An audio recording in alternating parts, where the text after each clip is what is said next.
Good morning बच्चों। आप सभी का स्वागत है एजुकेशन विद एमकेसी चैनल पर।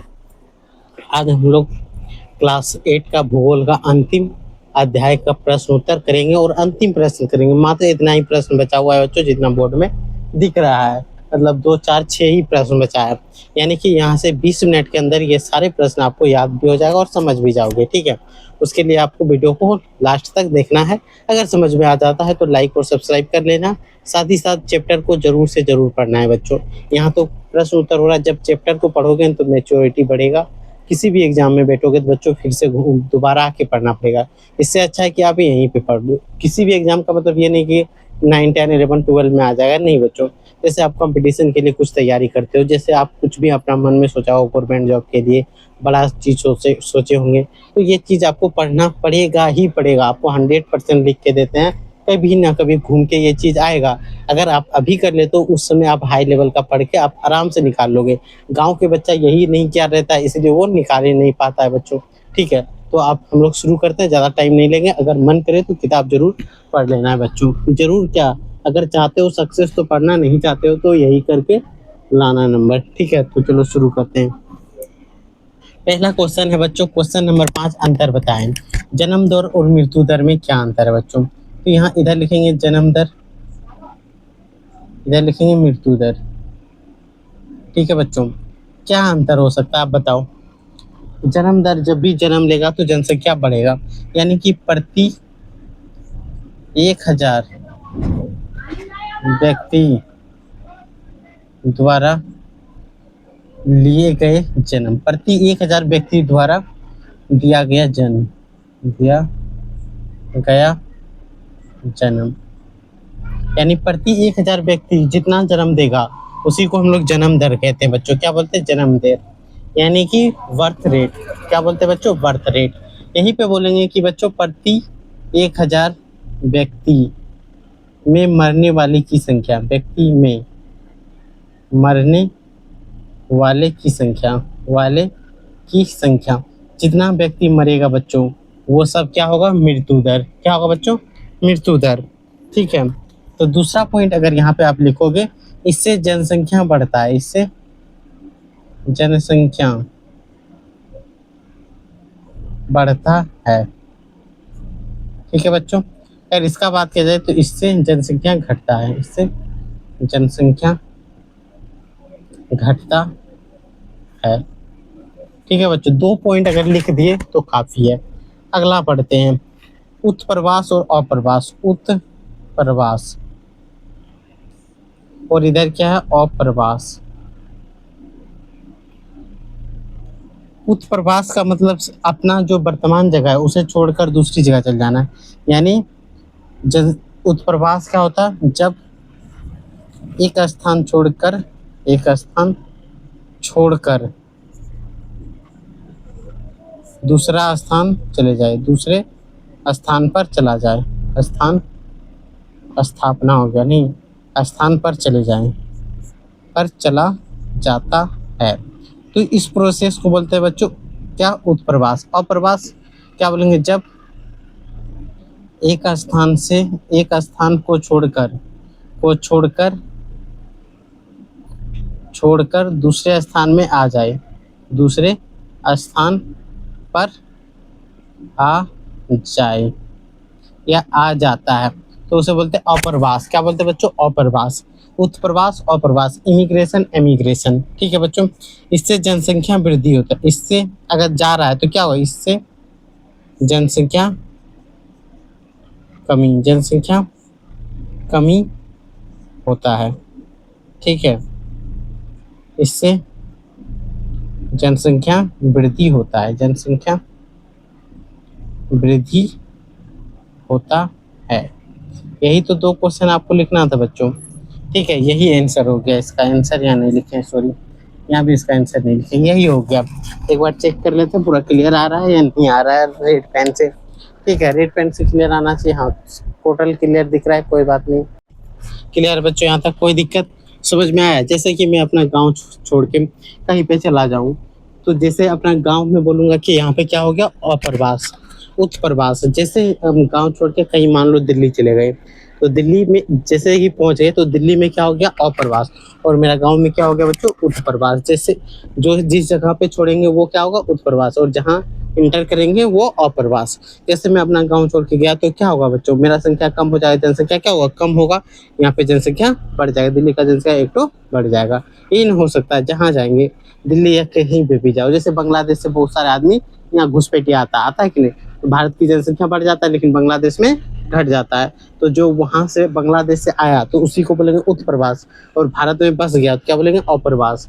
भारतीय आदमी उपरवास बोलेगा और वहां का आदमी उत्प्रवास बोलेगा बच्चों, यही है कारण। ठीक है, अगला बढ़ते, कारण बताएं बच्चों। सिंपल देखो, मिस्र में नील नदी घाटी घने बसाव वाले क्षेत्र है, क्यों वहाँ घने बसाव क्यों है बच्चों, क्या कारण हो सकता है कि वहाँ ज्यादा आदमी रहता है, तो लिखेंगे इसका मुख्य कारण इस प्रकार है, कारण निम्नलिखित है, लिखित है।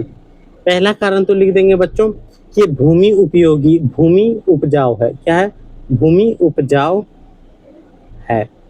ठीक है, दूसरा पॉइंट इसी में लिख देंगे बच्चों, समतल है, समतल मैदान है, समतल मैदान है। जल प्रचुर मात्रा में उपलब्ध है बच्चों, जल प्रचुर मात्रा में उपलब्ध है, मात्रा में है, और इसी का उपयोग किस में कर लेता है बच्चों, सिंचाई में, सिंचाई आदि में कर लेता बच्चों।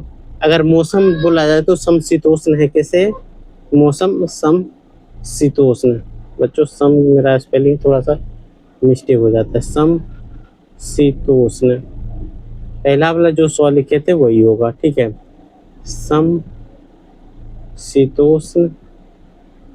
जलवायु, यही 4 पॉइंट अगर ऐसे अगर लिखोगे तो बच्चों नंबर मिलेगा। और यहाँ पे छोड़ो क्लास 8 तो बच्चे वाला क्लास है बच्चों, तुम लोग खुद बच्चे हो, जैसे ही बड़े क्लास में जाओगे ये सब पॉइंट लिखोगे तो नंबर नहीं, नंबर झोला में भर भर के देगा बच्चों। तो इसलिए आप अभी से पढ़ो, अभी से तैयार रहो ना।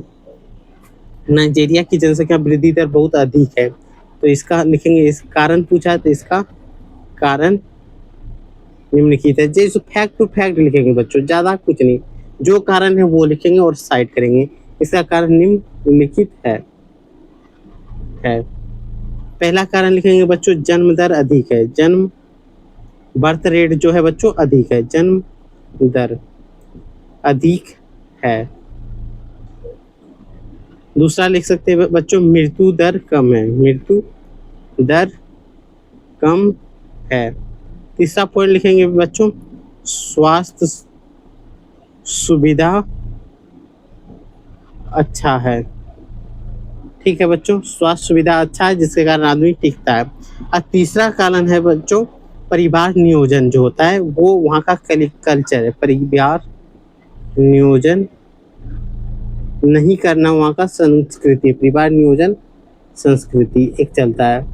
इसमें भारत में क्या होता है बच्चों, ज्यादा बच्चे होने के बाद नसबंदी कराता है, उसी प्रकार वहाँ पे परिवार नियोजन संस्कृति है कि परिवार नियोजन नहीं किया जाता है बच्चों। ठीक है, ये प्रमुख 4 कदम आप लिखोगे, फटाक से नंबर मिलेगा। आदि कारण है तो आदि लगा दो और यहाँ पे समाप्त कर दो। ठीक है, यही 4 पॉइंट कारण में क्या लिखना है बच्चों, 4 पॉइंट काफी होता है। ठीक है, अगर रट लोगे, याद कर लोगे तो क्या होगा, ऑब्जेक्टिव क्वेश्चन भी बनाने में मदद मिलेगा और A+ मार्क्स का सपना जो आपका है वो पूरा हो जाएगा, है कि नहीं। क्लास 8 में सबका सपना होता है कि मैं स्कूल में सबसे अच्छा मार्क्स लाऊं। अगर सबसे अच्छा मार्क्स लाना है तो सबसे अच्छा मेहनत भी करना पड़ेगा, सबसे अच्छा मेहनत नहीं करोगे तो फिर सबसे नीचे आओगे या तो एवरेज में आओगे बच्चों। एवरेज मतलब समझते हो कि नहीं, जहाँ पे सब रहता है।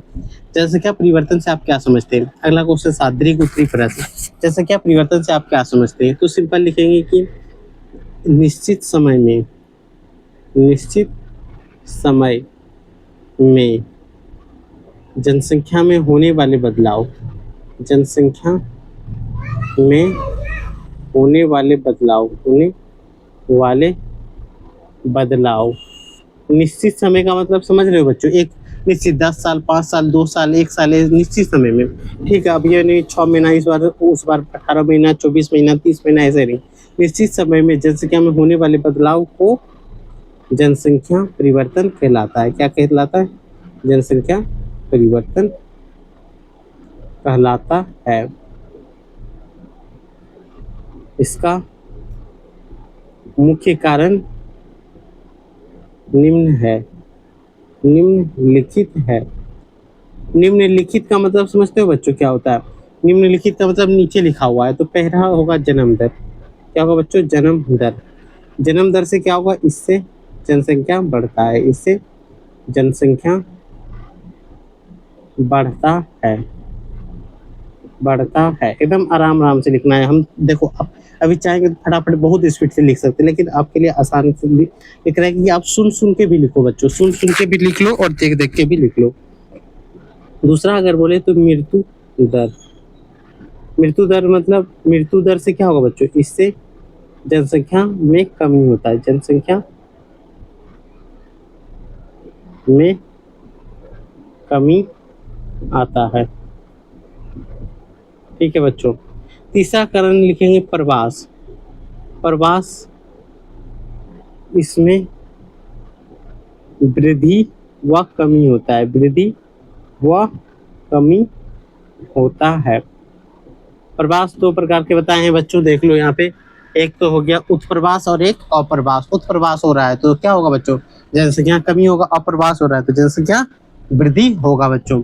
अभी तक जो जिसने लाइक नहीं किया तो वो फटाफट सब लाइक कर दो और सब्सक्राइब कर दो, ठीक है? क्योंकि ये अंतिम है और ये अंतिम क्वेश्चन भी है और ये टॉपिक यहीं पे खत्म। इस चैप्टर जो ज्योग्राफी का क्वेश्चन आंसर सीरीज है यहीं पे खत्म होने वाला है, इसलिए आप लाइक और सब्सक्राइब जरूर से करें। जनसंख्या पिरामिड से आप क्या समझते हैं? किसी देश की जनसंख्या पिरामिड से किन बातों की पता चलता है? तो जनसंख्या पिरामिड से आप क्या समझते हो? देखो, जनसंख्या पिरामिड, पिरामिड से हमें जनसंख्या की वास्तविक स्थिति का पता चलता है। जनसंख्या की वास्तविक स्थिति, वास्तविक स्थिति विभिन्न प्रकार से पता चलती है। स्थिति विभिन्न प्रकार से पता चलती है, विभिन्न प्रकार से पता चलती है, पता चलता है। जैसे बच्चों एक पिरामिड हम लोग ऐसे बना दे और यहाँ पे लिख दे बच्चों जन्म दर, जन्म दर, ये जॉस, यहाँ पे जो बचा ये मृत्यु दर। अगर ऐसा दिख जाए बच्चों इस पिरामिड में, हम लोग बोलेंगे कि जन्म दर अधिक है, मृत्यु दर कम है, यानी जनसंख्या वृद्धि होगा। क्या होगा बच्चों? जनसंख्या, जनसंख्या वृद्धि, ऐसे चिन्ह से वृद्धि समझ लो। यही हम लोग उल्टा दे दे बच्चों, एक पिरामिड अगर ऐसे बना दे और ऐसे कर दे बच्चों, यहाँ लिख दे मृत्यु दर और इधर लिख दे जन्म दर, तो आप क्या बोलोगे? कि यहाँ पे जनसंख्या कम होगा, जनसंख्या क्या होगा? घटेगा बच्चों। नीचे तीर दे दिए घटेगा, तो इसको मिटा देते हैं, ठीक है? ये समझा दिए कि क्या होता है। इससे क्या क्या पता चलता है बच्चों? विभिन्न प्रकार, इस विभिन्न स्थिति, क्या लिखे बच्चों? वास्तविक स्थिति विभिन्न प्रकार से पता चलता है, से पता चलता है। एक नंबर क्या पता चलेगा बच्चों? कि इससे क्या पता चलेगा कि पुरुष व महिला की संख्या कितना है, महिला की संख्या कितना है बच्चों, संख्या। दूसरा हमें ये भी पता चलेगा कि कुल जनसंख्या कितना है, कुल जनसंख्या कितना है, ये भी तो पता चलेगा।